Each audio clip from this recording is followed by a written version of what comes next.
Hi viewers, welcome to our channel. ప్రస్తుతం మనతో పాటు దాము బాలాజీ గారు సీనియర్ జర్నలిస్ట్ ఉన్నారు. వారితో ఒకసారి మాట్లాడదాం. సార్ నమస్కారం. సార్ నమస్తే. భారత్ కి పాకిస్తాన్ కి మరోసారి యుద్ధం వచ్చే సూచనలు అయితే కనిపిస్తున్నాయి సార్. అంటే సింధు నది జలాల్ని ఆపేస్తే మేము ఊరుకోం, మేము దాడులు చేస్తామంటూ పాకిస్తాన్ నుంచి బిలావల్ భుట్టో ప్రకటన ఒకటి జారీ చేయడం జరిగింది. మరి నిజంగా ఈ రకంగా దాడులు చేసే అవకాశం కనిపిస్తుందా? ఒకవేళ సింధు నది జలాల విషయంలో భారత్ అదే విధమైన ధోరణి ఉంచితే అసలు ఈ సింధు నది జలాల్ని ఆపడం అనేది చట్టం ఏం చెప్తుంది దీనికి సంబంధించి? అంటే ఇంటర్నేషనల్ చట్టాల పరంగా ఇది కరెక్ట్ అంటారా లేదంటారా? మరి యుద్ధం వచ్చే అవకాశాలు కనిపిస్తున్నాయి సార్. మళ్ళీ పాకిస్తాన్ ఇండియా మధ్య ఉద్రిక్త వాతావరణం నిన్నటి నుంచి పెరిగింది. ఒక వాటర్ వార్, నీటి యుద్ధం వస్తుంది పాకిస్తాన్కి మనకి అని చెప్తున్నారు. ఎందుకంటే చరిత్రలో అనేక యుద్ధాలు, నీటి కోసం వచ్చిన యుద్ధాలు ఎప్పటి నుంచి అని, బుద్ధుడి కాలం నుంచి కూడా, ఆ కాలంలోనే ఒక స్టోరీ కూడా ఉంది. సో అప్పుడు బుద్ధుడు పరిష్కరిస్తాడు 2 తెగల మధ్య నీటి యుద్ధం అనేది. నీరు అనేది వెరీ ఇంపార్టెంట్. కాబట్టి అది మన రాష్ట్రాల మధ్య కూడా చూస్తున్నాం. తెలంగాణ ఆంధ్ర మధ్య కానీ, ఆంధ్ర కర్ణాటక మధ్య కానీ, తమిళనాడు కర్ణాటక మధ్య కానీ ఈ నీటి యుద్ధాలు అనేవి జరుగుతున్నాయి రకరకాల రూపాల్లో.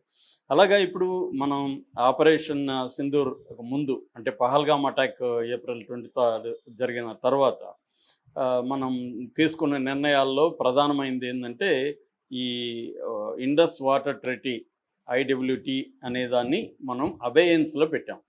ఇది 1960లో ఇండస్ వాటర్ ట్రెటీ అనేది మనకు పాకిస్తాన్కి మధ్య వరల్డ్ బ్యాంక్ మీడియేషన్లో ఒక ఒప్పందం జరిగింది. ఆ ఒప్పందం ప్రకారం మొత్తం 6 నదులు ఉంటాయి మనకి పాకిస్తాన్కి మధ్య. అవి రావి, బీస్, సట్లజ్, ఈ 3 నదులేమో తూర్పు నదులు, తూర్పు వైపుగా ప్రవహించే నదులు. వీటిని ఇండియా వాడుకోవాలి. ఈ జలాల్ని ఇండస్, జేలం, చెనాబ్ ఇవి వెస్ట్రన్ రివర్స్, వీటినేమో పాకిస్తాన్ వాడుకోవాలి.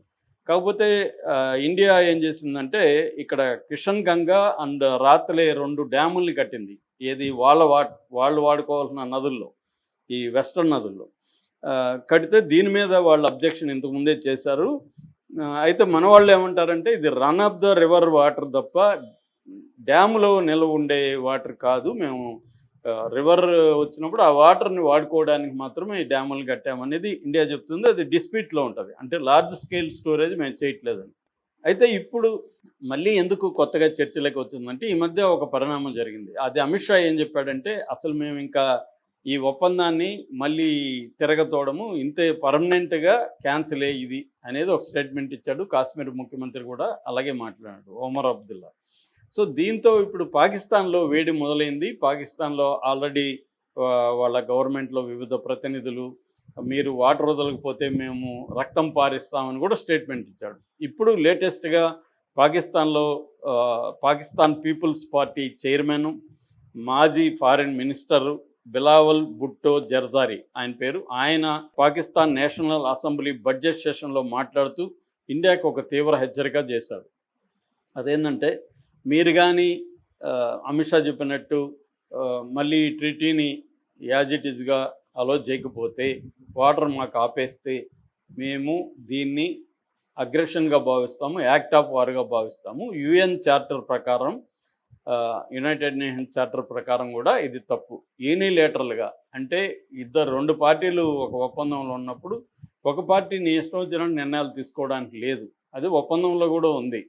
కాబట్టి ఇండియా వచ్చి ఈ రకంగా ఇబ్బంది అయితే ఎదుర్కొంటుంది. ఎందుకంటే ఇంటర్నేషనల్ చట్టాల ప్రకారం బయలేటరల్ అగ్రిమెంట్లో వీళ్ళు రాసుకున్న అగ్రిమెంట్ ప్రకారం పరస్పర చర్చలు లేకుండా ఒక వ్యక్తి, ఒక పార్టీ ఇష్టం వచ్చినట్టుగా బయటకు వచ్చేసి నేను ఆపేస్తానడానికి కుదరదు. కాబట్టి వీళ్ళు రేపు మళ్ళీ వరల్డ్ బ్యాంక్ని అడుగుతారు. ఎందుకంటే వరల్డ్ బ్యాంక్ మీడియేట్ చేసింది కాబట్టి అమెరికా రంగంలో దిగే అవకాశం ఉంది, యుఎన్ వస్తుంది, చైనా ఇంట్రెస్ట్లు పాకిస్తాన్లో ఉన్నాయి. ఎందుకంటే చైనా ఒక 100 బిలియన్లు అక్కడ ఇన్వెస్ట్ చేసింది. కాబట్టి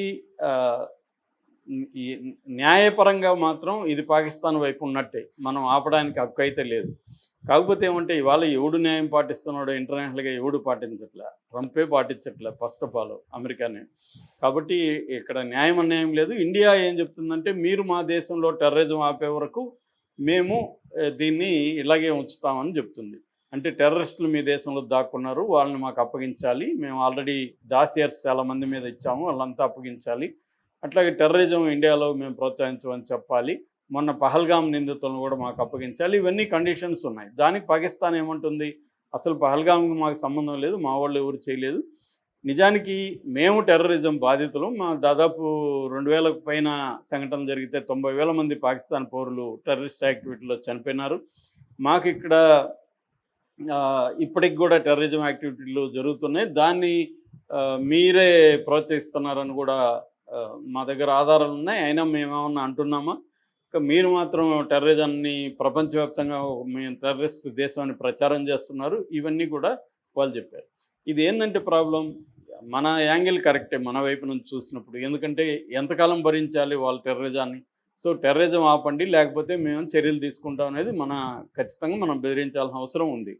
అయితే వాళ్ళ పాయింట్ ఆఫ్ వ్యూ ఏంది, అక్కడ ఇండస్ బేసిన్లోనే మొత్తం అగ్రికల్చర్ కానీ లేకపోతే 80% అగ్రికల్చర్ దాని మీద డిపెండ్ అయింది. రెండవది ఈ మధ్య కాలంలో ఏమైందంటే 113 కిలోమీటర్లు మనం ఒక కాలువ తవ్వాం.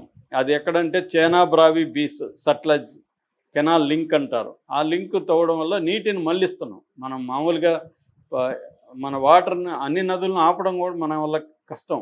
ఆ వాటర్ని మనం ఏం చేస్తాం, మనం ఆపితే బలవంతంగా మనకు వరదలు వస్తాయి అనేది దానికి అనుకూలంగా వీళ్ళు ఏం చేస్తున్నారంటే కాలువలు తవ్వి వాటర్ని డైవర్ట్ చేయడం, లేకపోతే ప్రాజెక్టులలో బలంగా నింపి దాన్ని వదిలేయడం, ఇవన్నీ చేస్తున్నారు. సో ఇప్పుడు వాళ్ళ ప్రాబ్లం ఏంటంటే వస్తే వరదలు వస్తాయి, మన వాళ్ళు గట్టిగా వదిలితే, లేకపోతే కరువుతో అల్లాడిపోయే పరిస్థితి ఉంది. వాళ్ళు ముఖ్యంగా మంగళ అండ్ తర్బెలా అనే 2 డ్యామ్స్ ఆల్మోస్ట్ ఎండిపోయే పరిస్థితి అక్కడ ఉంది. 80% అగ్రికల్చర్ ఉంది, తర్వాత పవర్ జనరేషన్ దీని మీదనే ఆధారపడింది, తర్వాత ఇండస్ట్రియల్ వాటర్ కావచ్చు, తాగునీరు కావచ్చు. దీంట్లో ఆల్రెడీ వాటర్ క్రైసిస్లో ప్రపంచంలోనే ఎక్కువగా వాటర్ సంక్షోభం ఉన్న దేశాల్లో పాకిస్తాన్ ఒకటి. కాబట్టి వాళ్ళ అగ్రికల్చర్ దాదాపు 25% నుంచి 30% జీడిపిలో అగ్రికల్చరే ఉంటుంది వాళ్ళకి. ఇంత ఇబ్బందుల్లో ఉంది కాబట్టి వాళ్ళు మాట్లాడడాన్ని మనం అర్థం చేసుకోవచ్చు. బట్ యుద్ధం వస్తుందా అంటే యుద్ధం రాకపోవచ్చు. దీనివల్ల యుద్ధం వస్తుంది అనేది డౌట్ఫుల్లే. కానీ చెప్పలేము, ఒక్కోసారి సిల్లీ రీజన్స్తో కూడా యుద్ధాలు వస్తున్న సందర్భాలు మనం చూస్తున్నాము. ఇరాన్ ఇజ్రాయెల్ చూస్తున్నాం కదా. ఇజ్రాయెల్ ఒక పక్క, ఇరాన్ ఒక పక్క చర్చలకు వెళ్తుంటే కూడా ఇజ్రాయెల్ దాడి చేసింది, మళ్ళీ అమెరికా చేసింది. అదొక విచిత్రమైన కండిషన్. ఏ కామన్ సెన్స్ ఎవడికి ఉన్నా వాడికి అర్థం కాని పరిస్థితి, ఏంట్రా ఇదని. సో అలాంటప్పుడు రేపు పాకిస్తాన్ మాకు వాటర్ వదలలేదని వాళ్ళ కోపంతో ఏం చేయొచ్చు అంటే, ఒకటి సైబర్ అటాక్స్ చేస్తారు ఫస్ట్. అంటే ఈ మన డ్యాములకు సంబంధించిన ఈ మెకానిజం అంత ఉంటుంది కదా, ఎలక్ట్రానిక్ ఇవన్నీ, దాన్ని వాళ్ళు జామ్ చేసి దాన్ని పనిచేయకుండా చేసే వ్యవహారాలు ఉన్నాయి. రెండోది డ్యామ్స్ మీద, మనం కట్టిన కాలువలు డ్యామ్స్ ఉన్నాయి కదా, దీని మీద కిషన్ గంగా కావచ్చు, లేకపోతే రాత్రిలే కావచ్చు, ఇలాంటి వాటి మీద బాంబులు వేసి వాటిని పేల్చేసే అవకాశాలు ఉన్నాయి. డ్యాముల్ని సబటేజింగ్ డ్యామ్స్ అంటారు. మూడోది కోవర్ట్ ఆపరేషన్స్, మళ్ళీ టెర్రరిజాన్ని స్లీపర్ సెల్స్ని యాక్టివేట్ చేసి వివిధ సిటీల్లో బాంబులు పెట్టడం, ఇవన్నీ కూడా చేసే అవకాశాలు ఉన్నాయి.